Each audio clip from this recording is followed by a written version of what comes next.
libertador. Y bueno, entonces es el Señor que lo dio.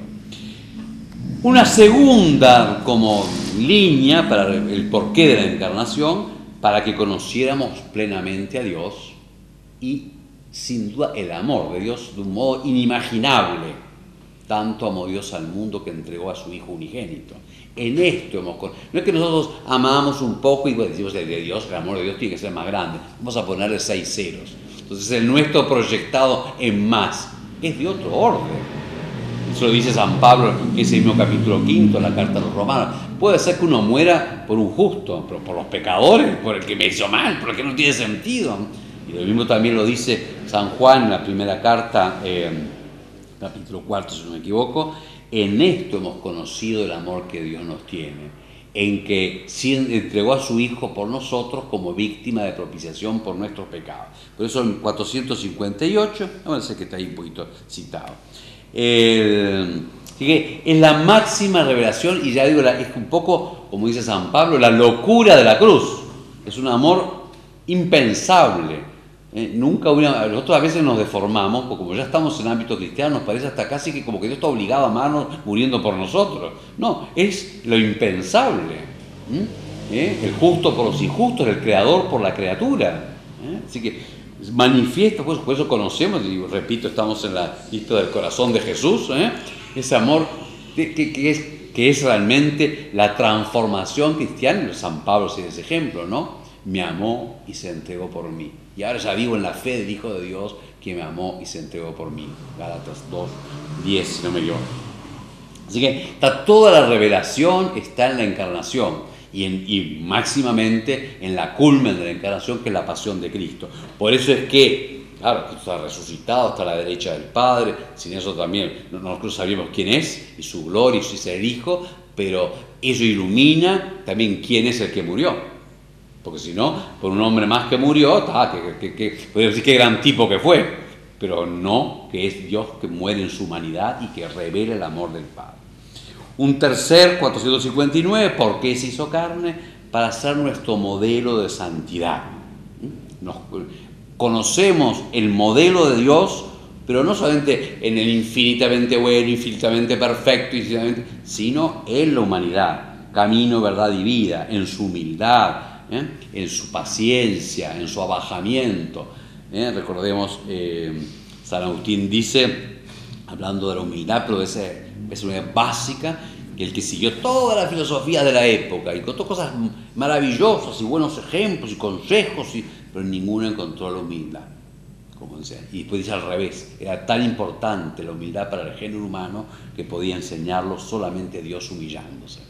Porque es otra humildad, no es simplemente estar un poquito ubicado y no desubicarse ante los demás, como para que los demás no le corten la cabeza. No es un cálculo social, que está bien, no, es otra, que Dios humille hasta ponerse al servicio del hombre. Bueno, y de ese amor nos enseña para amarnos como Él nos ha amado. El número 460 dice, para hacernos partícipes de la naturaleza divina. Cuando hablamos de la gracia, cuando hablamos del pecado, hablamos de la gracia, dije que una terminología que ayuda, 2 dimensiones de la gracia, sanante y elevante. ¿Sí? Nos sana del pecado y de todas sus consecuencias, incluida la muerte. Pero no solamente, nos eleva a participar de la propia vida de Dios. Fíjense, esto es un misterio estrictamente, no es una especie de grandilocuencia, no.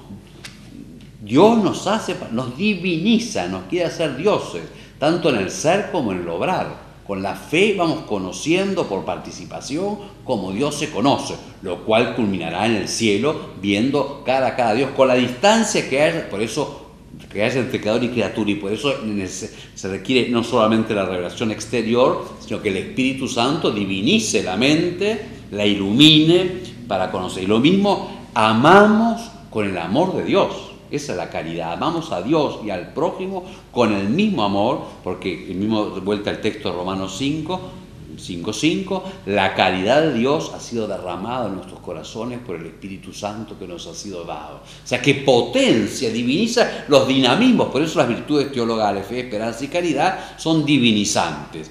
culminará, por cierto, en el cielo, totalmente divinizado, no como una cosa, sino en la vida. Nos da, por eso también Jesús dice, nos da vida eterna. Esta terminología, partícipe de la naturaleza divina, como usted dice, es de 2 Pedro 1:4, muy usada sobre todo en el Oriente, pero también sale mucho en la liturgia, sobre todo en la liturgia de la Navidad. Muchas veces sale el admirable intercambio. Dios hace hombre para que el hombre se hecho Dios. Por participación, por regalo, pero divinizado de verdad, ¿no? Nos diviniza. Él también dice, lo que podemos retomar después, dice el prefacio de la Navidad, el primero, que son varios, dice, para que conociendo a Dios visiblemente, el misterio del verbo, de la palabra del verbo hecho carne, Dios se nos ha manifestado con nuevo resplandor, para que conociendo a Dios visiblemente nos lleve el amor de lo invisible, o sea, a Dios mismo, que en cuanto a su ser es invisible. Así que acá tiene una cita de Santo Tomás: el Hijo unigénito de Dios, queriendo hacernos partícipes de su divinidad, asumió nuestra naturaleza, para que habiéndose hecho hombre, hiciera dioses a los hombres.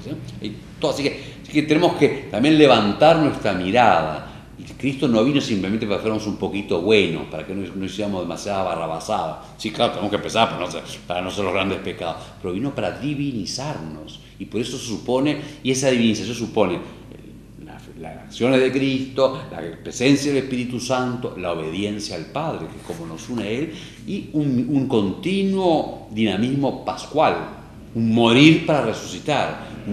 Y lo vemos en los santos, como van. Y las cruces de los santos es para esa molienda, es decir, un modo, esa transformación para que sean configurados con Cristo.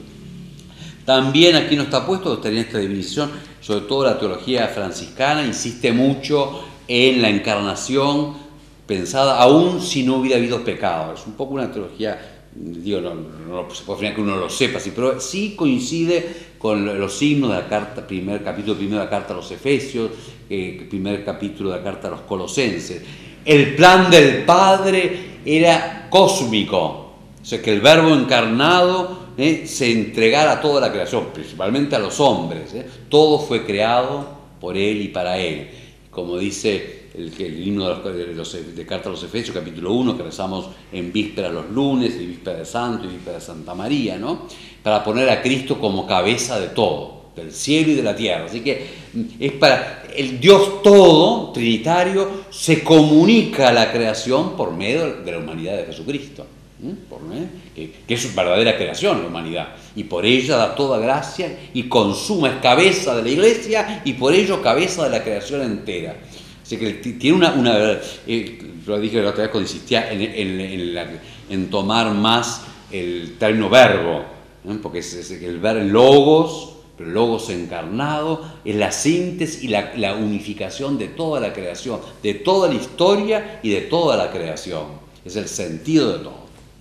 Bueno, con esto, digo, por supuesto que se podría desarrollar muchísimo más, son un poco a la pregunta, ¿por qué se hizo carne? Para salvarnos, para reconciliarnos, para entrar en una comunión de amor nueva, el camino, modelo de santidad, pero también el término modelo hay que trabajarlo bien, ¿no? Porque no es simplemente una cuestión de imitar de fuera, una cosa mimética, sino que es para ser transformados a imagen de Él, en mente, corazón, alma y hasta físicamente, porque toca la carne, y ya digo, la divinización del hombre, que culminará en los cielos, incluida también la conexión con la resurrección de la carne, que nos ven ahora porque se hizo carne el Verbo, se hizo hombre, así que viene a rescatar toda la creación, incluida el cuerpo.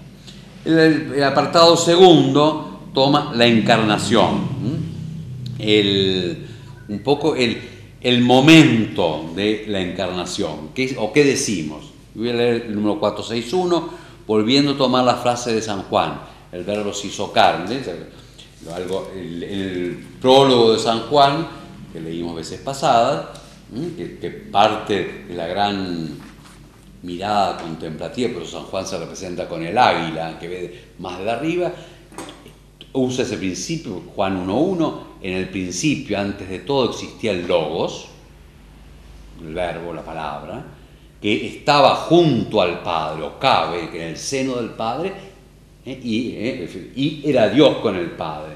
Todo fue hecho por ella, esa visión cósmica, todo fue hecho por el Logos. Él en esta la luz, ilumina a todos los hombres y culmina en el versículo 14, y el Logos se hizo carne y puso su morada entre nosotros, o su tienda entre nosotros. 1 Juan 14, y la Iglesia llama encarnación al hecho, vuelvo a 461, de que el Hijo de Dios haya asumido una naturaleza humana para llevar a cabo por ella nuestra salvación. En un himno citado por San Pablo, la Iglesia canta la encarnación, el himno de los Filipenses, que lo leímos la vez pasada, tener entre vosotros los mismos sentimientos que tuvo Cristo Jesús, el cual, siendo de condición divina, no retuvo ávidamente el ser igual a Dios, no quiso así robarse la gloria de Dios, sino que se despojó de sí mismo, se anonadó, se vació, tomando condición de siervo, haciendo semejante a los hombres, apareciendo en su porte como hombre, y se humilló a sí mismo, obedeciendo hasta la muerte y muerte de cruz. Después viene la exaltación por la resurrección y el título de Señor. Ese abajamiento. También la carta a los romanos, a los hebreos, dice: no quisiste sacrificio ni ofrenda, oblación, pero me has dado un cuerpo para ofrecer. La carta a los hebreos, capítulo 10, ahí la carta a los hebreos, une el que recibe un cuerpo, el que se vuelva ofrenda, tiene para ofrecer, ofrenda verdadera. O sea, la carta a los hebreos, recordemos que es la que trabaja más a Cristo como sacerdote, sumo sacerdote, es la única que le da ese título. La dimensión sacerdotal también la trabajan otras cartas, pero además la que lo desarrolla con ese título, bueno, Jesucristo entra en el mundo, en la encarnación, para poder ser sacerdote, porque el sacerdote tiene que ser uno de nosotros, y para poder ser ofrenda agradable que toma un cuerpo, ¿no? La fe en la encarnación del Hijo de Dios es el signo distintivo de la fe cristiana. Podréis conocer en esto el Espíritu de Dios. Todo espíritu que confiesa a Jesucristo venido en carne es de Dios. Fíjese que, contrariamente a lo que a nosotros nos parece, una de las primeras herejías es negar la encarnación, a pesar que veían el hombre. Pero si es Dios, bueno, será una apariencia. Se tomó un hombre, agarró un hombre para sí, pero no que fuera hombre. Así que la primera, esto fíjese, esto San Juan lo pone porque había cristianos que ya lo negaban, o grupos, pregunta. Por eso el que niega a Cristo venido en carne no es de Dios. Casi como porque al exaltar a Cristo, y aquí vamos a que el lenguaje se traba y va a haber muchos concilios, ¿no? Uno es, ya digo, es meramente hombre, porque la primera es bien, este es grandioso, está junto a Dios, nos rescató. Pero ¿quién es? ¿Qué es? Esa pregunta es un poco ineludible. Entonces, que el lenguaje que habla solo por las acciones que tenga o por los títulos, en un momento tiene la pregunta ¿qué es?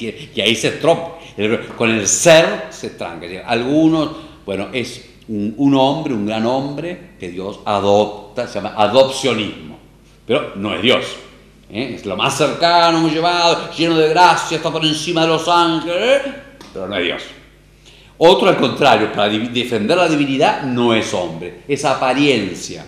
O va a haber muchos gnósticos, se llaman docetas, gnosticismo, lo que está después por ahí abajo, que dicen: tomó un tiempo un hombre, logos, grandioso, tomó un tiempo, una apariencia humana, pero después lo dejó, porque además hay toda una tendencia, lo que nos parece a nosotros, una de las tendencias más grandes, sobre todo en la filosofía del mundo griego, es el desprecio de la carne. Entonces, para la carne es lo pasajero, lo transitorio, lo no dominable, la muerte. Así que para hablar bien de Cristo, la carne o era una apariencia o tomó con una humanidad prestada. En algunos se puso hasta como un vestido para aparecer, para hacer eso, pero antes de su muerte ya salió, porque la muerte no es digna de Dios. Así que la primera, entrando a balbucear, sobre todo los siglos I y II, el primer rechazo no es plenamente Dios, es un algunos incluso es un gran ángel, un ángel por encima de todo. Incluso, yo ya repito que no puedo entrar en detalles, una cuestión que además lleva tardó así para formularse 8 siglos, después lo seguimos usando, pero en algunos no es que sean herejes, es el instrumento que tenían. Ese logos es un gran ángel y lo ven como combinarlo con el Padre. Otros, ya digo, ese no es hombre porque parece indigno de... Número 464, el acontecimiento único y totalmente singular de la encarnación del Hijo de Dios no significa, no tenemos más remedio que empezar a ir sacando, no significa que Jesucristo sea en parte Dios y en parte hombre, como un pedazo, por eso es la comparación de Dios que se junta a un pedazo de hombre, ni que sea el resultado de una mezcla. Como que metemos, batimos dos líquidos y se mezclen, confusa entre lo divino y el humano. Él se hizo verdaderamente hombre sin dejar de ser verdaderamente Dios.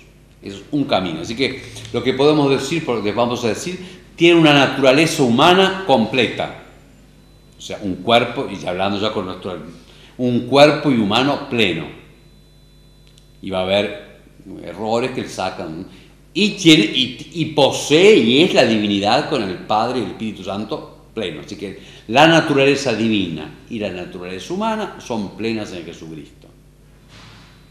Ahora, entonces nos quedan, si esto está claro, el problema es cómo se unen, porque es uno. Bueno, algunos, voy a decir primero lo que es verdadero, se unen porque el sujeto, el quién, es uno solo.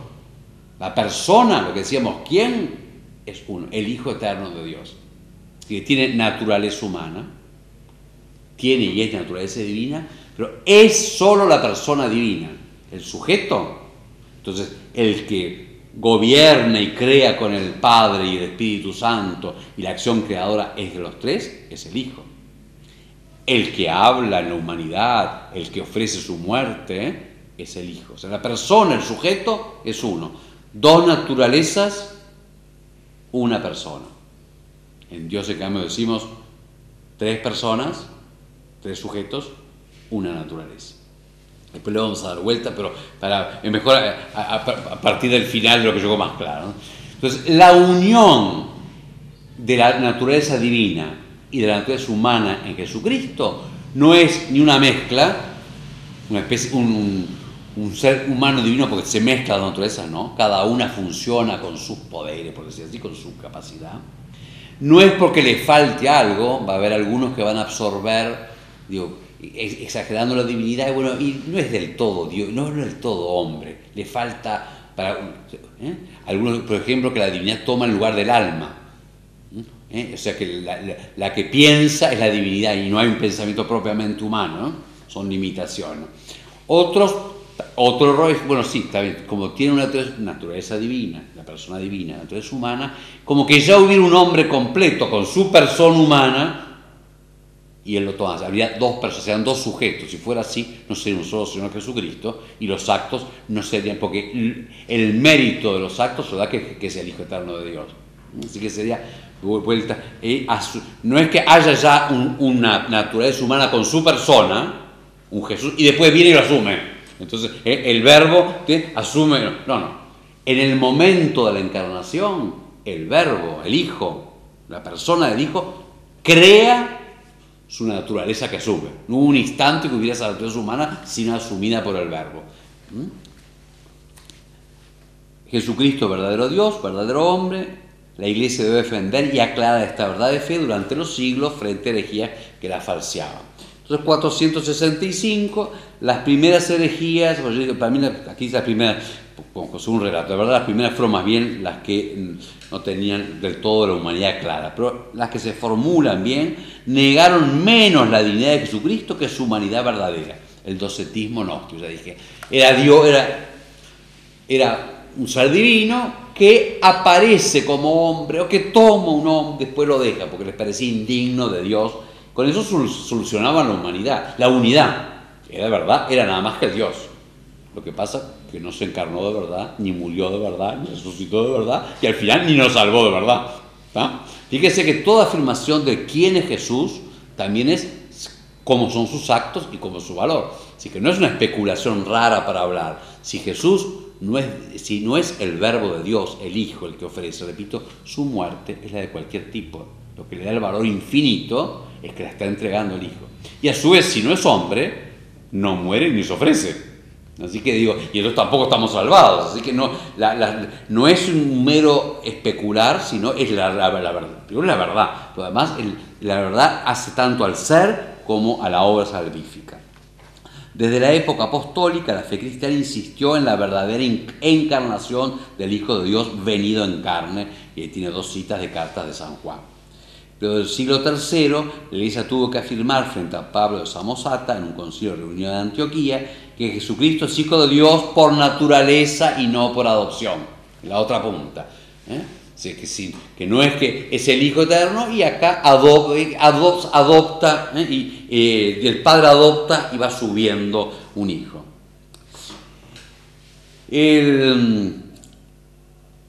Yo voy a meter aquí, que no están aquí, un poquito las dijimos, pero para aclarar, se van cruzando, digamos, las dificultades en el conocimiento de la encarnación y también en el conocimiento de la Trinidad.